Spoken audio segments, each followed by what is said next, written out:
Please subscribe Sadhguru Sai Creations.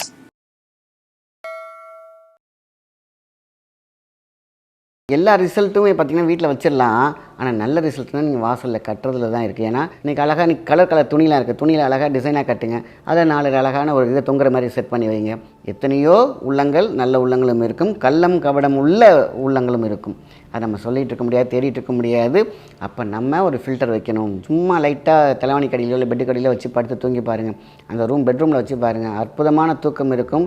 Insomnia பிரச்சனை இருக்காது. ஆக மொத்தத்தில் வீடாக இருக்கும். காற்றலையில் இருக்கக்கூடிய நெகட்டிவிட்டி இருக்காது, வைரஸ் இருக்காது. ஒரே தாக்கமானாலும் நம்ம வீடாக இருக்கும், சக்தி ஓட்டமாக இருக்கும். ஆக மொத்தத்தில் முக்கியமாக அப்படி இருந்துச்சுன்னா தெய்வங்களுக்கு பிடித்த ஒரு வீடு.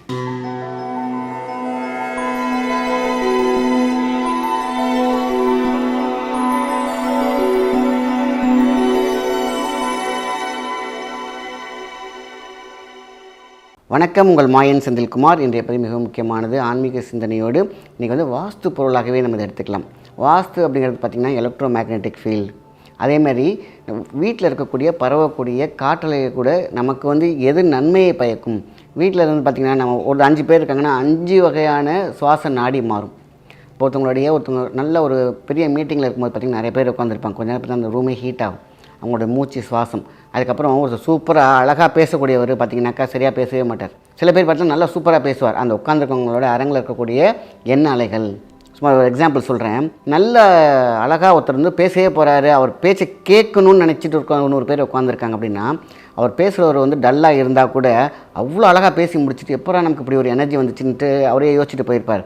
ஆனால் ஏதோ ஒருத்தர் பேசுகிறாரு, யாருனே தெரியாமல் ஒரு 100 பேர் உட்காந்துருக்காங்க. இவர் வரத்துக்கு கொஞ்சம் லேட் ஆகிடுச்சு, என்னடா அந்த மனுஷன் வரல, நம்ம சாப்பிட போகலாமே, ஏன் இங்கே நம்ம உட்காந்துருக்கோம், போர் அடிக்குது, இந்த மாதிரி ஒரு சிந்தனையில் உள்ளே உட்காந்துருக்காங்கனாக்கா பேசுகிறவர் ரொம்ப பவர்ஃபுல்லாக வந்தாலும் சரியாக பேச மாட்டாங்க, டல்லாகிடுவாங்க. காரணம் என்ன?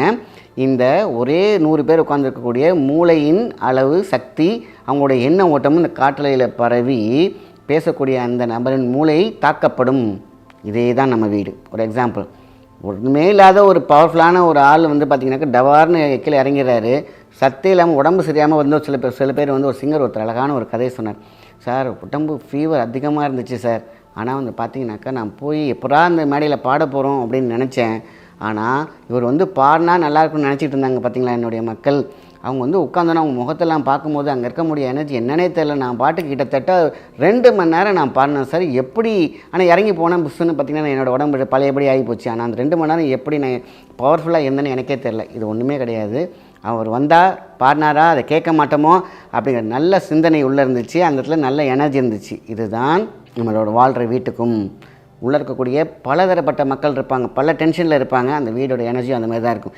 இதை நேர்நிலைக்கு கொண்டு வர வேண்டும், ஒரு நிலைக்கு கொண்டு வர வேண்டும். அதுதான் நம்ம முன்னோர்கள் அழகாக படிகாரத்தை கட்டினாங்க வாசலில். படிகாரம் என்பது மிகப்பெரிய சக்தி, இறைவன் கொடுத்த அற்புத வரம்.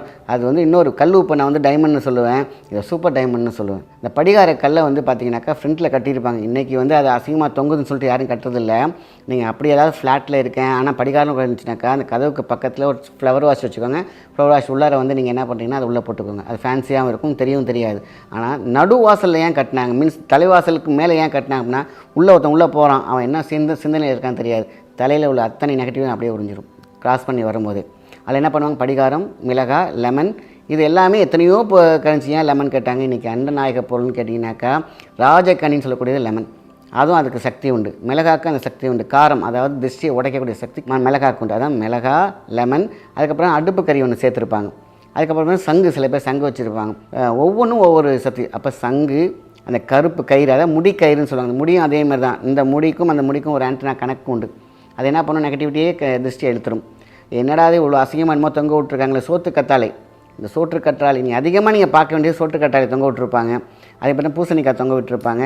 லெமன், இல்லைன்னா கருப்பு கயிறு, இல்லைன்னா படிகாரக்கல், மிளகா, இவ்வளோ தான். இதை தாண்டி பெருசாக நீங்கள் பெருசாக பார்த்துருக்க முடியாது. இது அத்தனையும் ஒரே செட்டில் கட்டி நிறையா விற்கிது, அதையும் எடுத்து வைக்கலாம். இல்லையா, நான் இவ்வளோ அழகாக வீடு கட்டி வச்சுருக்கேன், இதை எப்படி நான் அசிங்கமாக தொங்க விட முடியும் அப்படின்னு நினச்சிங்கனாக்கா, அங்கங்கே உங்களோட வீட்டில் ஒரு ஃப்ளவர் வாஷ் வச்சுருப்பீங்க, டிசைன் வச்சுருப்பீங்க, அங்கங்கே ஒரு பொருளை வச்சுருங்க. சங்கு ஒரு இடத்துல, முடி கயிறு வந்து பார்த்திங்கன்னா சுருட்டி வைப்பீங்க, டீப்பாய்க்கு கீழே வந்து ஒரு டிஷ் வச்சுருக்கீங்க, அதில் ஒரு பார்த்திங்கன்னா பிளாஸ்டிக் பூ வச்சுருக்கீங்களா, ஒரிஜினல் பூ வச்சுருக்கீங்களா, அது கீழே உள்ளார வச்சுருங்க. லெமன் ஒரு பக்கம் பார்த்திங்கன்னா ஒரு டம்ளரில் வச்சுருங்க. இந்த மாதிரி ஸ்ப்ரெட் பண்ணி வைக்கலாம். இப்போ வந்து பார்த்திங்கன்னா எல்லா ரிசல்ட்டுமே பார்த்திங்கன்னா வீட்டில் வச்சிடலாம். ஆனால் நல்ல ரிசல்ட்னா நீங்கள் வாசலில் கட்டுறதுல தான் இருக்குது. ஏன்னா நடு வாசலில் தொங்க விட்டுருப்போம், அதை கிராஸ் பண்ணி வராங்க பார்த்திங்களா, அதில் தான் ஃபஸ்ட்டு. வந்த பிறகு இருக்கக்கூடியது ஒரு விஷயம் ஒன்று, வரும்போதே ஃபில்டர் பண்ணது பார்த்திங்களா, அதான் படிகாரம். இப்போ படிகாரம் கல் பார்த்திங்கன்னா இவ்வளோ டிசைனாக கூட கட்டலாம். அழகான ஒரு ஃப்ளவர் வாஷ் தொங்க விட்ருங்க, அது இடையில உள்ளார அந்த படிகார கல்லை வச்சுருங்க, மறைச்சி வச்சு கட்டுங்க. டிசைனிங்க்கு இன்றைக்கி எவ்வளோ விஷயங்கள் இருக்குது. நம்ம க்ரியேட்டர் தான்.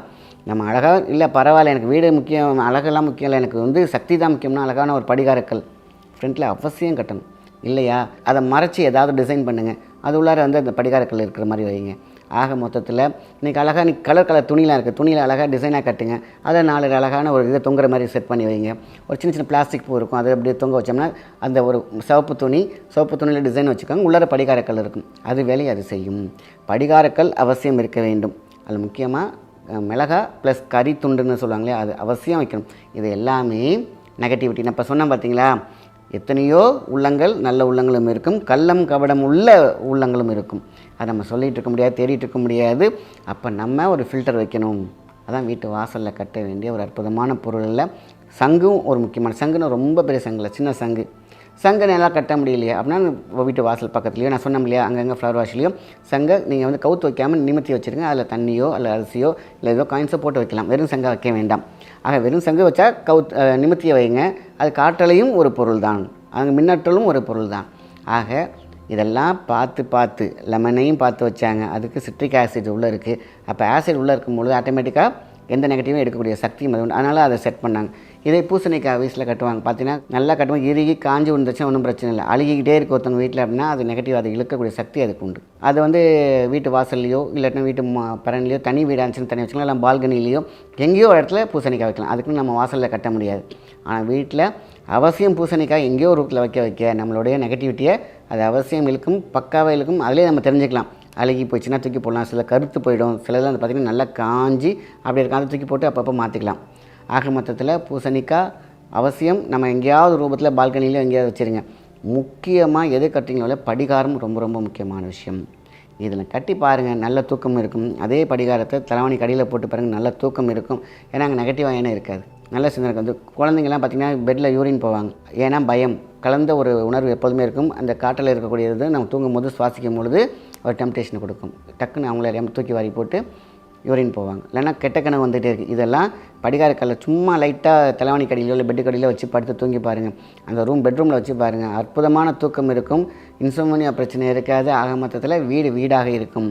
வீட்டு வாசலில் அழகாக கட்டி வச்சிங்கன்னா வீட்டுக்குள்ளே இருக்கக்கூடிய எந்த நெகட்டிவுமே இருக்காது, காற்றலையில் இருக்கக்கூடிய நெகட்டிவிட்டி இருக்காது, வைரஸ் இருக்காது. ஒரே தாக்கமானாலும் நம்ம வீடாக இருக்கும், சக்தி ஓட்டமாக இருக்கும். ஆக மொத்தத்தில் முக்கியமாக அப்படி இருந்துச்சுன்னா தெய்வங்களுக்கு பிடித்த ஒரு வீடு, தெய்வங்களுக்கு பிடிச்ச ஒரு வீடாக இருந்தால் அங்கே ஐஸ்வர்யங்கள் இருக்கும். ஆக இதுதான் ரொம்ப ரொம்ப முக்கியம். இதை மட்டும் நம்ம பார்த்து நமக்கு தகுந்த மாதிரி, நமக்கு டிசைன் மாதிரி, இந்த காலகட்டத்துக்கு தகுந்த மாதிரி டிசைன் பண்ணி வச்சிங்கன்னா அற்புதமானது. நல்ல விஷயத்தை மற்றவங்க ஷேர் பண்ணுங்கள். நன்றி, வணக்கம்.